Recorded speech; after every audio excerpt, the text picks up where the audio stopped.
Hello বন্ধুরা, আমি আমাদের আজকের ভিডিওর বিষয় হলো তিল বা মল। শরীরের বিভিন্ন স্থানে তিল থাকলে কি হয় সেই সম্পর্কে আমরা আজ আলোচনা করব। তাহলে চলুন শুরু করা যাক। তিল কি?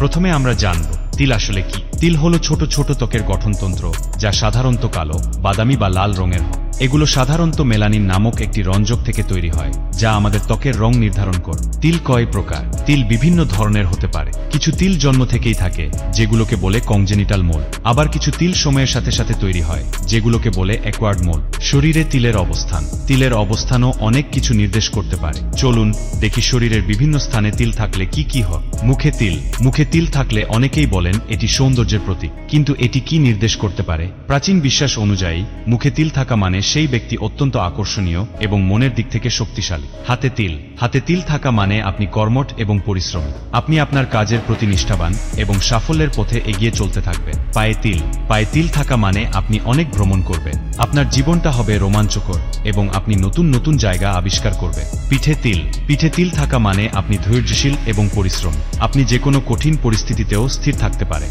চিকিৎসাগত গুরুত্ব। তিলের আরেকটি দিক হল এর চিকিৎসাগত গুরুত্ব। অধিকাংশ তিল ক্ষতিকর নয়, কিন্তু কিছু কিছু ক্ষেত্রে তিল ক্যান্সারের লক্ষণ হতে পারে। যদি কোনো তিলের আকৃতি, রং বা আকার পরিবর্তন হয়, তাহলে অবশ্যই ডাক্তারের সাথে পরামর্শ করুন। শেষ কথা, আজকের ভিডিওটি এখানেই শেষ করলাম। আশা করি তিল সম্পর্কে আপনারা অনেক কিছু জানতে পারলেন। যদি ভিডিওটি ভালো লেগে থাকে তাহলে লাইক এবং শেয়ার করতে ভুলবেন না। আমাদের চ্যানেলটি সাবস্ক্রাইব করুন এবং বেল আইকনটি চাপুন, যাতে আমাদের নতুন ভিডিওর আপডেট আপনি পেতে পারেন। ধন্যবাদ। ভিডিওটি দেখার জন্য ধন্যবাদ।